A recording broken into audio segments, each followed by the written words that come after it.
बिस्मिल्लाहिर्रहमानिर्रहीम। अस्सलाम वालेकुम। आज 21 मार्च है और दिन है जुमेरात का, लेकिन बात करेंगे 20 मार्च बरोज बुध जो सुप्रीम कोर्ट ऑफ पाकिस्तान से बड़ी डेवलपमेंट हुई है।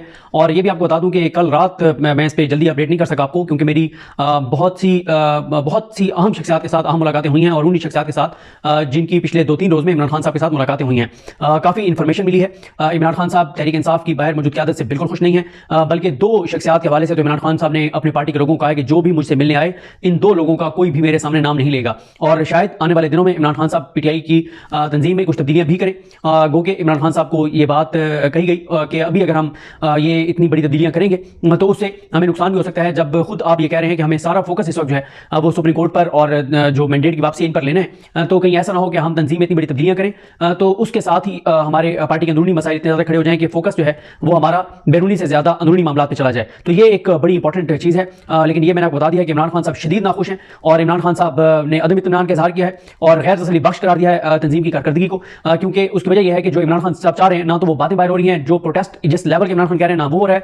और इमरान खान साहब जो है वो जो कल भी मुलाकात हुई है उसमें इमरान खान साहब पूरा एक पेज लिखकर लाए हुए थे और उस पर बहुत से पॉइंट्स थे और इमरान खान साहब ने कहा कि ये चीजें आप अभी तक हाईलाइट क्यों नहीं कर सके, ये पॉइंट्स आप अभी तक एस्टैब्लिश क्यों नहीं कर सके, इन चीजों को आप क्यों इग्नोर कर रहे हैं। जो चीजें मुझे पता चली हैं और तहरीक इंसाफ के अंदर जो इमरान खान के जो अहकाम जिन पर अमल नहीं हो रहा और जिस पे पार्टी का फोकस नहीं है इनकी, उस पर मैं कोशिश करूंगा कि मैं वीडियोस ना भी कर सका तो मैं ट्विटर के ऊपर एक एक करके वो चीज लिखूंगा कि कौन कौन सी चीजें इमरान खान साहब ने कही हैं, लेकिन बाहर मौजूद पार्टी जो है जिनमें से अक्सरियत नाअहल लोगों की है और कुछ कंप्रोमाइज है और एक अंदरूनी लड़ाई है। हर बंदा चौधरी बना हुआ है तहरीक इंसाफ के अंदर, हर कोई चाह रहा है कि उसका रोल ज्यादा हो। कोई कहता है कि क्योंकि मैं पॉपुलर ज्यादा हूं तो मेरी बात ज्यादा सुनी जानी चाहिए, कोई कहता है मैं सीनियर पार्लियामेंटेरियन हूं तो मेरा इख्तियार है, कोई कहता है उधर मेरे पास बड़ा है तो मेरा इख्तियार है, कोई कहता है नहीं ये वाला मामला तो मेरे पास आ गया ना तो सारे आप मेरी तरफ देखें। तो अंदरूनी लड़ाइयां और आपसी इख्तिलाफात की वजह से वो चीजें जिन पे इमरान खान साहब चाह रहे हैं उन पे फोकस नहीं है और इसलिए इमरान खान साहब शदीद जो है वो बरहम है, नाराज है।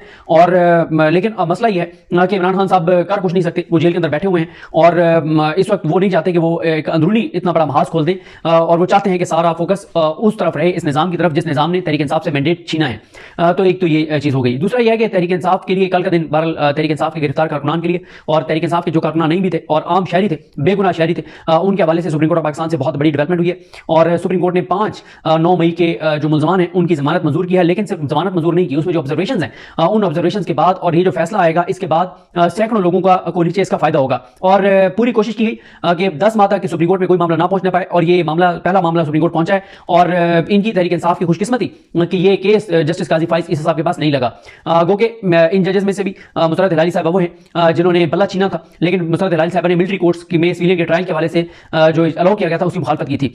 लेकिन ये तीनों जजेस जो हैं इस बेंच में वैसे ये बहुत से मामलों पर काजी फाइज इसा साहब के साथ जाने वाले हैं, लेकिन यहाँ पे इस केस में इनकी तारीफ करनी चाहिए कि इन्होंने एक बड़ा फैसला दिया है और इस फैसले के नीचे इंप्लीकेशंस होंगी और नीचे असरात होंगे और एक दरवाजा खुल गया है बेगुनाह शहरी जो 9 मई की आड़ में जिनको गिरफ्तार किया गया था। देखें अगर कोई कसूरवार था तो 15 दिन ही काफी थे, जहां पे अदालतें गुलाम हो, जहां जजेस गुलाम हो, जहां जजेस कंप्रोमाइज हो, जहां जजेस की फाइलें हो, जहां जजेस की वीडियोस हो, जहां जजेस करप्ट हो, जहां जजेस चोर हो नीचे अक्सरियत।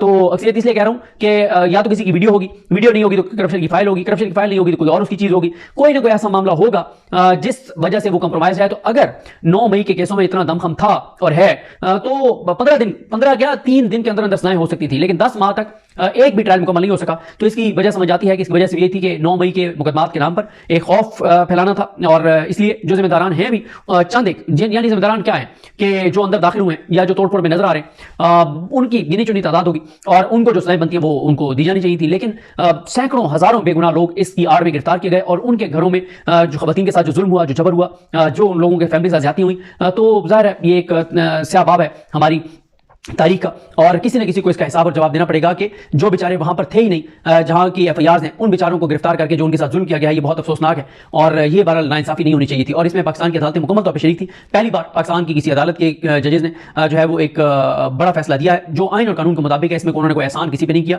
उन्होंने अपने हलफ के मुताबिक काम किया है और उन्होंने बहरहाल ना सिर्फ ये जमानतें दी हैं बल्कि इन ऑब्जर्वेशन के बाद नीचे जितने भी केसेज हैं उन पर असरात होंगे। अब आप देखें कि 10 बार तक ये बेगुनाह शहरी जिनका 9 मई के वाकया से कोई तल्लुक नहीं था ये अंदर रहे हैं, तो क्या जो एटीसी के जज जिसने इनकी जमानतें खारिज की थी क्या उसके खिलाफ कोई कार्रवाई नहीं होनी चाहिए? हाई कोर्ट के जिन जजेस ने इनकी जमानतें मुस्तरद की, चाबी वाले खिलौनों ने, कंप्रोमाइज और कमजोर जजेस ने जिनकी करप्शन की पतली फाइलें थी, उनकी वीडियो थी नंगी, जिस भी वजह से उन्होंने जो कंप्रोमाइज की जजेस क्या उनके खिलाफ कोई कार्रवाई नहीं होनी चाहिए। तो ये एक बहुत अफसोसनाक है कि किस तरह से। और फिर होता यह है कि जब आप बेगुनाह लोगों को इस तरह से वो करते हैं हजारों की तादाद में, तो जो चंद एक जो असल जिम्मेदारान होते हैं उनको भी सजा नहीं हो पाती। और मकसद क्योंकि सजा देना था ही नहीं, यानी मेरिट पे सजा देना नहीं था, मकसद एक निशान इबरत बनाना था इन लोगों को, इनके खानदानों को, और इनको दिखाकर पूरे पाकिस्तान को मैसेज देना था कि जो बाहर निकलेगा प्रोटेस्ट के लिए उसके साथ ये होगा। और मैंने आपको कहा ना कि अगर 9 मई में जो लोग मुलविस हैं 3 दिन काफी थे उनको सजाएं देने के लिए, लेकिन ऐसा नहीं किया गया। अब आ जाए इस चीज पर कि क्या कुछ हुआ। ये आप प्रोसीडिंग जब इसकी डिटेल सुनेंगे तो आपको अंदाजा होगा कि क्या क्या कुछ जजेस ने कहा है और इसकी इंप्लीकेशंस नीचे क्या होंगी। एक तो शुरू में आपको बता दूं कि ये 5 मुल्जमान थे और 50-50 हजार रुपए के मुचलकों के एवज इनको रिहा करने का हुक्म दिया गया है, और ये कहा गया है कि मजीद इंक्वायरी का केस है, यानी अभी इसमें मजीद इंक्वायरी दरकार है। 10 माह हो गए हैं लेकिन 10 माह बाद भी मजीद इंक्वायरी दरकार है। उसके बाद कहा गया, जस्टिस जमाल खान मुंदखिल साहब ने रिमार्क्स दिए कि हुकूमत और रियासत माँ बाप होते हैं, माँ बाप नाराज हो तो बच्चों को 1-2 थप्पड़ लगाकर फिर मना लेते हैं। 1 साल से मुल्जमान गिरफ्तार हैं, 1 साल और गुजार लेंगे तो क्या होगा। असल दहशतगर्दों को पकड़ते नहीं, रैलियों वालों के पीछे लगे हुए। क्या हम हेड कांस्टेबल की बात पर साबिक वज़ीर-ए-आज़म के बारे में माने कि वो गद्दार है, क्योंकि इमरान खान साहब के हवाले से एक आ गया कि एक हेड कांस्टेबल ने बताया कि ये सारी प्लानिंग इमरान खान ने की थी, ये जो 9 मई थी, और उस पर उन्होंने कहा कि यानी उन्होंने कहा कि कोई ऐसा सबूत नहीं है कि सारी की प्लानिंग इमरान खान ने की थी।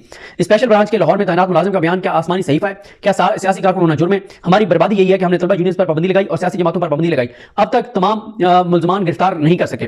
150 मुल्जमान का नाम FIR में है और उन्हें 10 साल गिरफ्तार न करें तो क्या इन 5 को भी आप गिरफ्तार रखेंगे। पुलिस को गिरफ्तार मुल्जमान के नाम कैसे पता लगे, क्या पहले से नाम दिए गए थे कि इनको गिरफ्तार करें। पुलिस वाले केस का सत्यानाश कर देते हैं, क्या रैली निकालना जुर्म है। गिरफ्तार लोगों को दहशतगर्द बनाने की पूरी कोशिश की गई, सिस्टम चलने दें, सिस्टम की जंग है। केस में दी गई ऑब्जर्वेशन का ट्रायल कोर्ट में जारी ट्रायल पर कोई असर नहीं होगा। हम केस के मेरिट्स पर कोई बात नहीं करें, अपने सियासी खेल सियासी मैदानों और पार्लियामेंट में लड़ें, अदालत में ना लड़ें। आप हर चीज पर दहशतगर्दी एक्ट लगा देते हैं। जस्टिस सैयद हसन अजहर रिजवी ने कहा कि क्या हमजा कैंप के सारे कैमरे तबाह हो गए थे, आज तो हर किसी के पास मोबाइल है, उससे वीडियो बना लेते हैं। इतने बड़े दहशतगर्द पकड़ लिए कि उनसे पेट्रोल बम मिले, इतनी बड़ी फोर्स लगी हुई थी और उन्होंने तबाही मचा दी।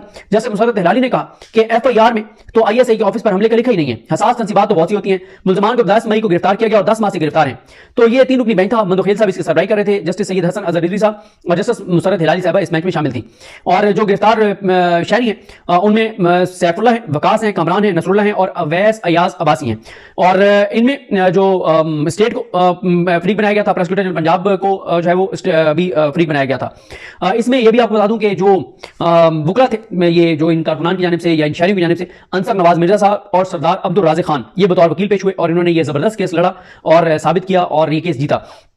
इसके अलावा additional prosecutor general Punjab Khurram Khan भी पेश हुए। सुप्रीम कोर्ट ने पुलिस और प्रोसिक्यूशन को काफी इसमें आड़े हाथों लिया और उन्होंने कहा कि और ये भी आपको बता दूं कि 9 और 10 की दरमियानी रात इनको गिरफ्तार किया गया था कि इन्होंने हमजा कैंप रावलपिंडी पर हमला किया है और तोड़फोड़ किया है। इनके खिलाफ रावलपिंडी के थाना न्यू टाउन में मुकदमा दर्ज है।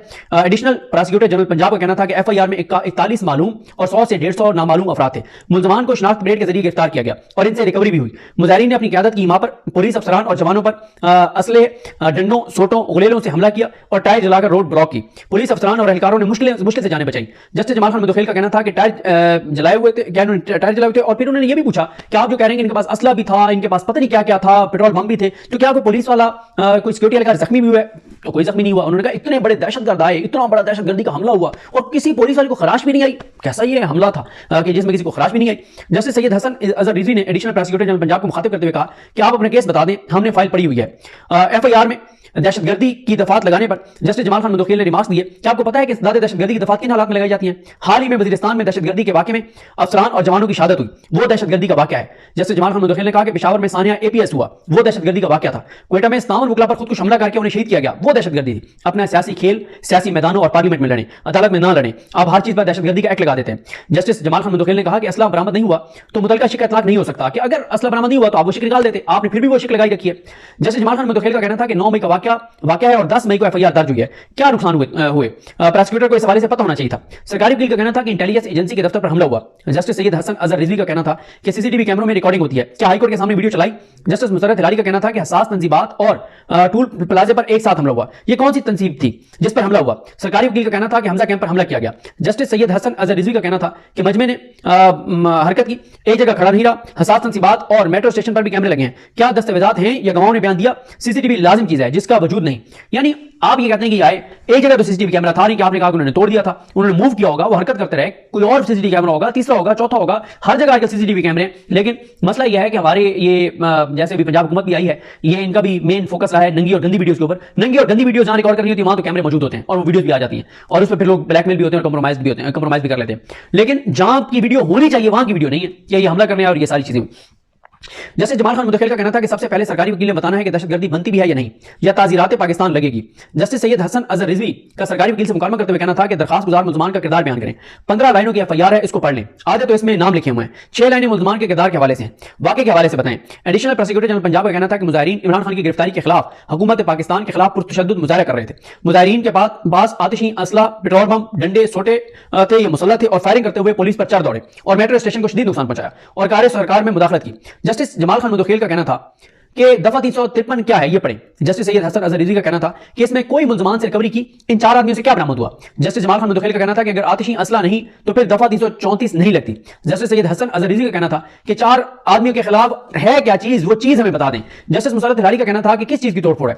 जमाल खान मुदखिल साहब का कहना था कि पढ़कर सुनाएं, हम जो है वो ज़बानी आपकी बात नहीं सुनेंगे, आप पढ़कर बताएं कि रिकॉर्ड पे आपने लिखा क्या है। जस्टिस सैयद हसन अजहर रिजवी का कहना था कि सारे पुलिस वाले गवाह हैं, कोई गैर जानबदार आदमी गवाह नहीं। एक मुल्जिम ने मेट्रो स्टेशन पर पेट्रोल बम मारा और दूसरे ने क्या किया, मुल्ज़मान के जो है वो हलफनामे लगे हुए हैं कि हम ड्यूटी करके घरों को वापस जा रहे थे, रास्ता नहीं मिल रहा था। क्या मुल्ज़मान से तफ्तीश की, उनकी रिहाइश कहां थी। अच्छा देखिए, ये इतना जुल्म हुआ है, इतना जुल्म हुआ है, इतनी ज्यादती हुई है, मैं आपको बता रहा हूं, इतनी नाइंसाफी हुई है। कई ऐसे लोग बेचारे जिनका दूर दूर तक तहरीक इंसाफ से या 9 मई से तल्लुक नहीं था, सिर्फ पुलिस ने नंबर पूरा करने के लिए उठाया। पुलिस ने लाखों करोड़ों रुपए कमाए हैं 9 मई के नाम पर और बहुत पैसा पुलिस ने बनाया है, बहुत करप्शन और लूट मार हुई है कि आपको 9 मई में डाल देंगे और लोगों को उठाया, पैसे लेके छोड़ा, फिर बेगुनाहों को उठाया। एक केस में रिहा होते थे, दूसरे में पकड़ लेना, तीसरे में पकड़ लेना। एक मैं ऐसे शहरी को जानता हूं जिसको वो बहुत बीमार हो गया, उस बेचारे को यूरिन इन्फेक्शन हो गया, जेल में वो बहुत अजियत में रहा, कर्ब और तकलीफ में रहा, नौजवान बच्चा था और उसको वो बेचारा एक रेडी पे खड़ा होता था और उसकी एक के बाद दूसरे के बाद तीसरे पे चौथे पे 5वें केस में जमानत हुई। हर बार उसको नए केस में गिरफ्तार कर लिया जाता था। फिर उसने पुलिस वालों को, उसकी फैमिली ने कहीं से मांग तांग के पैसे पुलिस वालों को पैसे दिए। फिर पुलिस वालों ने यह किया कि जैसे उसको अंदर से छोड़ा, उसको जेल के अंदर ही कहीं बिठाया, फिर उसको कपड़े छपड़े चेंज करवाया, हुलिया चेंज करवाया और फिर उसको वहां से निकाला और फिर वो बाहर गिरफ्तार नहीं हुआ। तो ये तो यहाँ पे 9 मई के नाम पे किया गया, फैमिलीज को हरासा किया गया, खवातीन के साथ। ये ऐसे से किस्से और कहानियां और हकायक और इनके शफात सामने आएंगे कि लोग सुन के रो पड़ेंगे कि इस मुल्क के अंदर क्या होता है। जैसे जमाल खान मुदखिल का कहना था कि तफ्तीश का मकसद दोनों पार्टियों का मौकफ लेना होता है। तफ्तीशी अफसर का कहना था कि गिरफ्तार मुल्ज़मान की रिहाइश करीब नहीं थी। मुल्ज़मान के वकील सरदार अब्दुल राज़िक खान का कहना था कि दरखास्त गुजार मुल्ज़मान दुकानदार हैं और उनका सियासी जमात से कोई तल्लुक नहीं। जैसे जमाल खान मुदखिल ने कहा कि क्या सियासी कारकुनों ने जुर्म है, अगर उनका तल्लुक है भी सही किसी सियासी जमात से, पीटीआई से है भी सही, तो क्या उनका तल्लुक होना जुर्म है। जैसे जमाल खान मुदखिल ने कहा कि हमारी बर्बादी यही है कि हमने तलबा यूनियन पर पाबंदी लगाई और सियासी जमातों पर पाबंदी लगाई। 780 पढ़ें, दहशतगर्दी की तारीफ पढ़ें। सरकारी वकील का कहना था कि ये पूरे पाकिस्तान में वाक़यात हुए। जैसे जमाल खान मुदखिल का कहना था कि हुकूमत और रियासत माँ बाप होते हैं। ये जो मैं ऊपर आपको बता चुका हूं कि माँ बाप अगर बच्चा गलती भी करे, 1-2 थप्पड़ मारकर फिर मना लेते हैं। 1 साल से मुल्ज़मान गिरफ्तार हैं और 1 साल और गुजार लेंगे तो क्या बनेगा।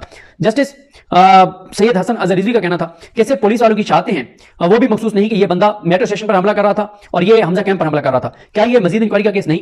उन्होंने कहा कि क्या बम धमाके वालों की साजिश कभी पकड़ी गई है, क्योंकि उन्होंने कहा कि हमने ये साजिश पकड़ी है कि ये इमरान खान इसके पीछे था और बड़ी साजिश थी। उन्होंने कहा कभी बम धमाके वालों की भी आपने साजिश पकड़ी है कि उसके पीछे कहां साजिश हुई और कौन साजिश कर रहा था।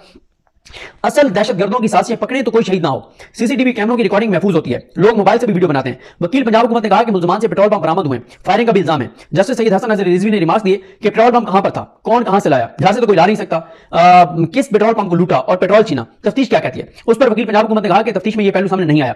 स्पेशल ब्रांच लाहौर के एक हेड कांस्टेबल भी गवाह है। जस्टिस सैयद हसन अजहर रिजवी का कहना था कि सरकारी अफसर के काम में रुकावट डालने की दफा भी लगाई गई है। इस जुर्म की सजा 2 साल है। सारे गवाह पुलिस वाले हैं, कोई आजाद गवाह नहीं। जस्टिस मुसरत हिलाली ने कहा कि गवाह पुलिस वाले भी हो सकते हैं लेकिन शवाहिद तो दिखा दें। जैसे जमाल खान मुदखिल का कहना था कि मुंशी थाने में बैठा होता है और वो फर्दें बनाता है। आपको इन मुल्ज़मान के नाम कैसे पता लगे, क्या पहले से नाम दिए गए थे कि इनको गिरफ्तार करें। आप लोग केस का सत्यानाश कर देते हैं। जस्टिस सैयद हसन अजहर रिजवी का कहना था कि मुल्ज़मान से बयान लिया होगा। उन्होंने क्या कहा, कमर्शियल एरिया है, दुकानें हैं, होटल हैं, लोग फंस जाते हैं और इनका निकलना मुश्किल हो जाता है। जस्टिस जमाल खान मुदखिल का कहना था कि क्या रैली निकालना जुर्म है, जब रैली निकाली उस वक्त पुलिस कहां थी। जस्टिस सैयद हसन अजहर रिजवी का कहना था कि एसएसपी या एसएचओ कौन इसको लीड कर रहा था। जस्टिस जमाल खान मुदखिल का कहना था कि ये बताते कि हमने रोकने की कोशिश की और इन्होंने हमारे ऊपर पेट्रोल बम फेंके। जस्टिस सैयद हसन अजहर रिजवी का सरकारी वकील को मुखातिब करते हुए कहना था कि जिस गवाह का सबसे अच्छा बयान है वो पढ़ें। इतनी बड़ी फोर्स लगी हुई थी और उन्होंने तबाही मचा दी। जैसे जमाल खान मुदखिल का एडिशनल प्रोसिक्यूटर जनरल पंजाब से मुकालमा करते हुए कहना था कि अपनी क़यादत की मां पर इन्होंने ये सब कुछ किया, इस हवाले से आपके पास क्या सबूत हैं और साजिश की दफा क्या है। स्पेशल ब्रांच के लाहौर में तैनात मुलाजिम का बयान क्या आसमानी सहीफा है। इस पर एडिशनल प्रोसिक्यूटर जनरल पंजाब ने बताया कि 7 मई 2023 को इमरान खान ने जमान पार्क में इजलास बुलाया और बताया कि उनकी 9 मई को पेशी है और उन्हें अपनी गिरफ्तारी का खदशा है। अगर उन्हें गिरफ्तार किया गया तो पुलिस और फौज पर हमले करने हैं ताकि उन पर दबाव डाला जा सके। उस पर जैसे जमाल खान मुदखिल का कहना था कि हम कि हम हेड कांस्टेबल की बात पर साबिक वज़ीर-ए-आज़म के बारे में माने कि वो गद्दार है। जस्टिस जमाल खान मुदखिल का कहना था कि हम कानून नाफिज करने वाले इदारों के एहलकारों की कुर्बानियों की कदर करते हैं, मुल्क में दहशतगर्दी बढ़ रही है। जस्टिस सैयद हसन अजहर रिजवी का कहना था कि इतने बड़े दहशतगर्द पकड़े गए कि उनसे पेट्रोल बम मिले, मुल्जमान पर फायरिंग का भी इल्जाम है, लेकिन कोई असला बरामद नहीं हुआ, ना ही कोई पुलिस एहलकार जख्मी हुए। जस्टिस सैयद हसन अजहर रिजवी का एडिशनल प्रोसिक्यूटर जनरल पंजाब से मुकालमा करते हुए कहना था कि तफ्तीशी अफसर किसी स्मार्ट आदमी को बनाए। जस्टिस जमाल खान मुदखिल का कहना था कि पुलिस ने पूरी कोशिश की कि लोगों को दहशतगर्द बनाए, इन्होंने लोगों को दहशतगर्द बनाने की कोशिश की, तफ्तीशी अफसर अपनी तरफ से कहानी बना रहा है। सरकारी वकील का कहना था कि मौके से गोलियों के 26 कॉल मिले। जस्टिस जमाल खान मुदखिल ने फैसला लिखवाते हुए करार दिया कि मुल्जमान के खिलाफ इंसदाद दहशतगर्दी की अदालत रावलपिंडी में ज़ेर समाअत है, मुकदमा ज़ेर समाअत है, 41 नामजद और 100 से 150 मुल्जमान नामालूम है, यह मजीद इंक्वायरी का केस है और इस बुनियाद पर उन्होंने 50-50 हज़ार के जमानती मुचलकों के इवज इनकी रिहाई का जो है वो हुक्म जारी किया। ये जनाब आपने सुन ली जजेस के रिमार्क्स। ये पहला 9 मई का केस सुप्रीम कोर्ट पहुंचा है और पहले केस में क्या हुआ, वजह यही है कि ये काजी फाइज ईसा साहब का बेंच नहीं था और ये किसी और जजेस का बेंच था। और बहरहाल जहां पे जजेस अच्छा फैसला करें वहां पे उनके उस फैसले की तारीफ करनी चाहिए, जहां पे वो ऐसा फैसला करते हैं जो कि पूरे पाकिस्तान को नजर आ रहा होता है कि वो किस बुनियाद पे किया गया है या कैसे करवाया गया है, कहां से करवाया गया, तो उस पर तनकीद भी होती है। लेकिन ये बहरहाल एक अच्छा फैसला था और कि जिनके खिलाफ कोई सबूत नहीं है उनकी रिहाई का हुक्म दिया गया, तो इन जजेस को अप्रिशिएट करना चाहिए। मुझे अपनी दुआ में याद रखें। अल्लाह हम सब काम नासर। अल्लाह हाफिज़।